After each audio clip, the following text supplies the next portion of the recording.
Okay, when we're attacking the 4-4, we draw the imaginary line. As I explained on the other videos, we do the same thing. We draw an imaginary line through the outside leg of the tackle. So right here, obviously, we're outnumbered. It's 6 against 5, so we would attack the flank. But with a tight end, we can even it up and get 5-on-5. So if I obviously would put a tight end here, we can get him out of this box, and we have 5-on-5, which then I can go off tackle. So here's the situation right here with the tight end. We got him out of the box. So 1, 2, 3, 4, 5, 5 against 5, a little bit more balanced numbers. So this is just some concept things I'm thinking of when I'm attacking 4-4, as far as how can I get it where it's 5-on-5, and obviously if it's ever 4-on-5, we're going up the middle. 8-man even front. This is, I look at the fronts and what's the possibilities that the defense can do to us. Usually without a tight end, since we went to this pistol wing T, they usually just stack it up. To be honest with you, this kind of gives us some problems because our offensive lineman doesn't know which way they're going. So we'll rep through the rules and what we're going to do here. The escape to backer technique that I explained on the pistol wing T offensive line DVD is very important because they're going to really try to sting, and I only have one free lineman to get to backer, so I've got to really work on my escape step, dip and rip and get up there.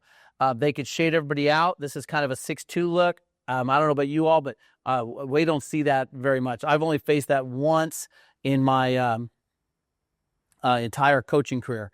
I've seen that defense one time. Like I said, they can stack it up, but now they've stacked it up on the tight end, and there's 2 variations on this one. Sometimes we'll see the stack here, and out here in California, there's some really successful coaches that are winning a lot of championships. Randy Blankenship and Dave Humphers up north, and then the inventor, Harry Welch, who's won 3 California state titles. He'll take this guy out and stack him on the tackle and take the nose guard and stack him on the center. And we run a version of that defense if you bought my Gang Green 425 defensive video. So that's a variation. It's 4-4 concepts, but they're stacked up and they're in an odd look. And then with the out call like this is the traditional 4-4, but instead of the nose being here, the nose is out here. And then usually the 4-4 teams will put this guy slightly in shade of the tight end to keep him off our backer, which puts a lot of pressure on that guy. When we see that, we understand what they're doing, and they take that away. But man alive, we really going to attack that guy. So those are some of the things we're looking at with the fronts. Some other things they can do, they can bring everybody inside, right? And they bring those nose guards in. There's a real successful team in our section. We lost to the section championship to them a couple years ago, and they put 2 big old, 280, 300-pound kids right here, and they really took away our A-gap and took our whole inside game away. And we're trying to hit them with 180-pound guards. We were giving up 220 pounds on each side. It was really tough. They could shade strong. Here's shade strong with a tight end. Here's another inside look where they're going to take both A-gaps away from us, even with a tight end. Again, know where your conflicts is. There's the conflict. They're going to take this stuff away. And we'll do okay with belly here with the fan and get the belly through here like that. So anyways, we just go through that, and I just want to put myself in the defensive coordinator's mind and say, okay, what's the possibilities that he can go at us? Again, counting the defense is really important. We just draw an imaginary line through the play side A-gap, and the play's going that way, and then we just count them. So whoever we think is responsible for the A-gap, we give him a 1. Now, since this tackle is a 3-tech, he's going to be number 2. If he was inside, he'd be the 1 and he'd be the 2. So now he's the 2 because he's got the B-gap. Who's got the C-gap is number 3. Number 4's got the edge, and then number 5. And then, of course, we should be able to number it going the other way. Now you see how it changed because now he's got the A-gap. So now we got a 1, 2, 3. We got 4 here. 5, and then because the safety's in the middle field, he's a 6, so he can go either way. So this is a balanced defense against our balanced offensive set.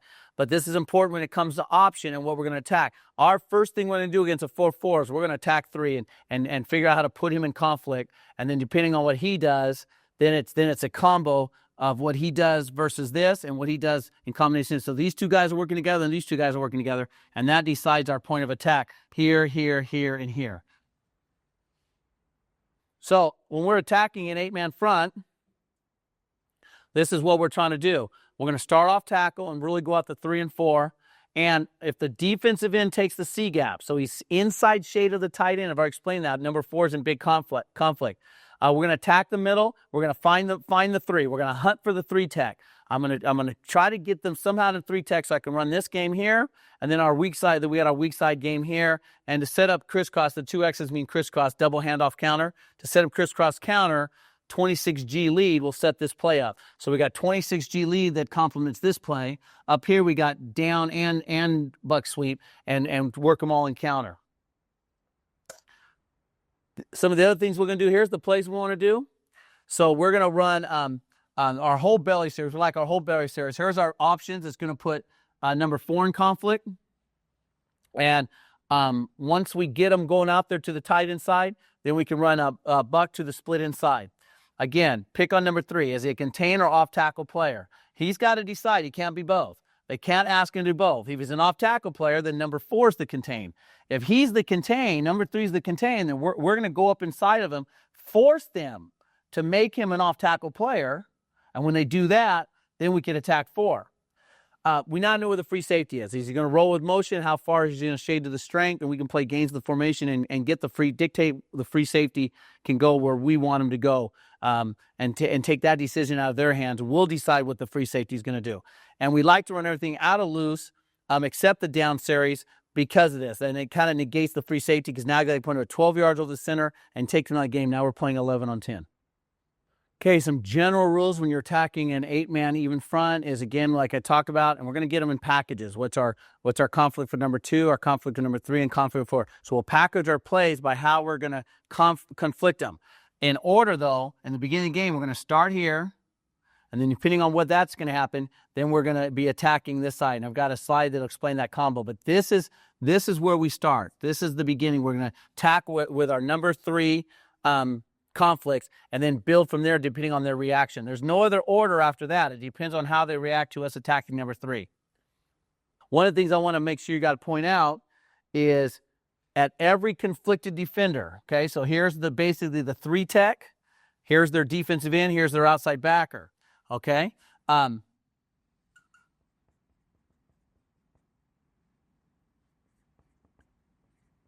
We have to have an inside and an outside play.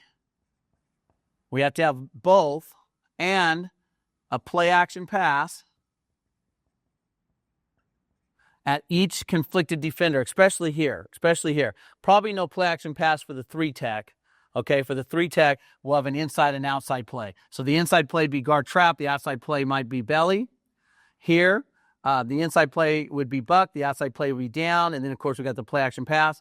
And then here, the inside play would be a down, and the outside play would be like fly sweeps and options. So have an inside and an outside play at each conflicted defender. We've been going off tackle. Now how do we get the number 4 defender in conflict? So we've been going off tackle. Now he's in conflict. Is he going to hard charge and start taking away the buck sweep, which is going to open him to a hook block? Or is he going to slow play and we get him here? And because our motion always looks the same, everything's a look-alike play. As he's coming in motion, he doesn't know, is it going to be buck sweep? Or is he just the option guy running down? Or we can give him the ball and he's going to go outside. So he doesn't know. Are we going inside of him or outside of him? Just keeping him in conflict. And fake all that and just sprint out and throw it in the flats. So he's got flats, he's got inside, he's got outside. We really put that kid in a bad situation. Our basic rule here is we would load an arc block, a hard 4, and we would crack a soft 4. So if he's just going to sit there and shimmy, we'll crack and kick out the lettuce eater. This is a play where we just put the inside linebackers in conflict. We'll run our fly sweep, and we go, so it'd be 28-0 or 28, not 0. We'd call 28 reach, guards opposite, and just gets the 2 inside backers out of there. And that's just a quick little play. Again, making them doubt their defensive coordinator who taught them all week. Read the guards will take you to play. Just a false pull thing to mess with them. Belly option, any option is a good way to put the number 4 in conflict. And so this is how we're going to get there and log it. If I want a true read, I would just send him to inside backer and truly triple him. Counting the players is really important right now. So if we're counting our players, so this is our 1, that's our 2, that's our 3. So that's the dive read, and then the 4. So the counting the players is really important. Okay, let's take you out and show some game film of how we're attacking the flank against a 4-4 defense.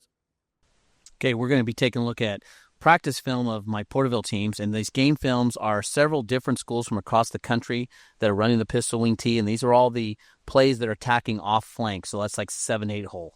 So let's look at an over an aggressive 4-4 edge, and the first play we'll look at is our option, and in this case, this is going to be down option and belly option. Here's my Porterville team when we were in the gym. We were very first experimenting with the pistol wing tee here. So here's traditional belly option where you're pitching off the edge defender. And here's, we're going to fake the tackle trap. I call this a tackle trap belly option. So it's 22-47 option. Here's 28 down option with the tight end run by Madera High School out here in California.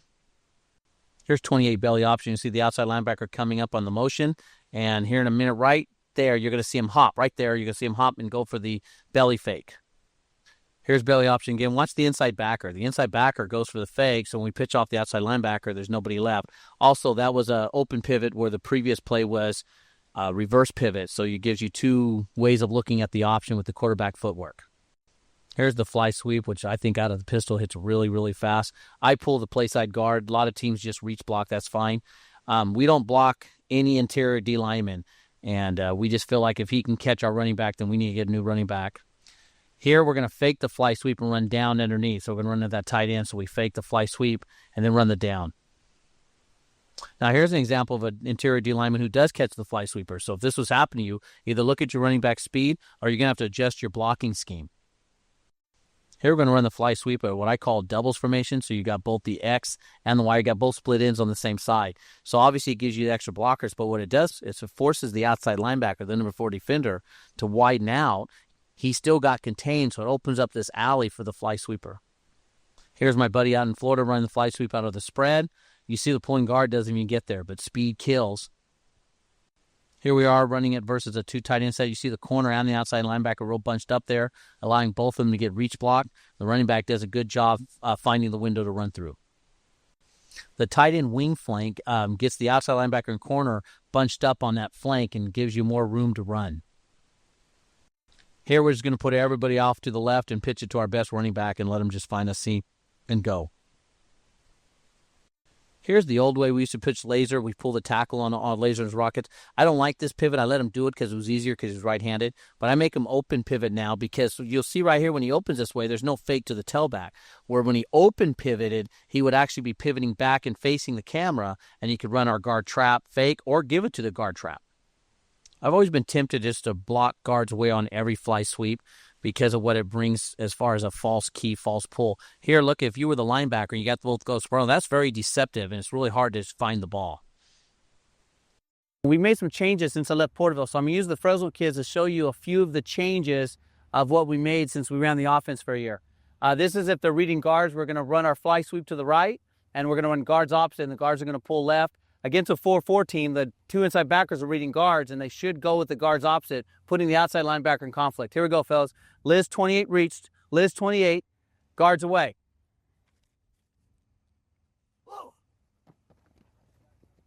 Nice. Now it's time to get to my next favorite play. This play's almost replaced Wraparound Sally as my favorite wing tee play. Here you're going to watch it with us in the gym, and basically there's no motion. 3. So we're going to really take a long time riding that fake. That halfback's got to get there sooner. Right when he pulls out the tailback, he should be reaching in and giving it to him. Let's see what it looks like full speed. Boom, that was good timing. Now here we are in the game, and we really like it in the red zone. It's worked really good for us. That's not bad timing. You see how easy Waltz rides in there. Here, Madera High School is running with a cross block and an insert block by the left half, which really messes with the inside backer and the outside backer. It's taken all their keys away because those are all belly keys. So everyone thinks it's belly, and there's no way the defense can tell that the right half's getting the ball. Here's belly sweep to the left, or 47G belly. Watch this outside linebacker right here. Watch him come all the way inside because he thinks the tailback has the ball. He's even looking at the tailback. Again, very deceptive. You've taken all their keys away with this play with no motion. That's really key. Play action pass will kill an over-aggressive number 4 defender because he's the flat defender. So let's take a look at belly and down pass. Here's belly pass. You're going to see Cody open pivoting. I like the open pivot better. Needs to shuffle his feet more in the line of scrimmage. And here's down pass. The tight end's over on the right. We always tell our tight end that he has to touch somebody on this play. So when he comes in, he's got to make contact. So if the linebacker's scraping, as soon as he makes contact, then he pushes off, he has an inside release, and then he goes out into the flats like that. Okay, now let's take a look at it full speed. It's really hard to get a feel for this. It was rainy weather that day we were filming. Here Madera's going to fake the 34 belly pass, but out of spread to get the number 2 defender out and see how they find the window and hit that really quick. Do a good job. Now we'll go over here and take a look at a down pass. You see them going. That's kind of a down pass switch. That's the right half in the flats. They sent the tight end off to the corner. And here's a belly pass again. And we're going to fake the fly sweep underneath. See them rotating. Again, we reverse pivoting back then. You can make the decision. Wide open in the flats because the outside linebacker committed. Here's the 18 geo pass or waggle right. You'd see the inside linebacker goes for the buck sweep fake, so he doesn't get the drag. And then the outside linebacker commits really late, so the guards don't have to block anybody and gives the quarterback more time to throw. This is 18 geo cruise pass. Knows the tight end. If the free safety bites, he can go right by him. We'll throw a deep vertical. And if they're trying to guard him, like right here, he can break in or out, and he has to read it. The quarterback gets definitely coming back. And you see the left wing widen out to take the corner out of the play. Here's a true boot out of a 2 tight end set and a full house backfield. So you get the defense thinking going right, you boot out. 1 tight end runs a post corner, backside runs a post.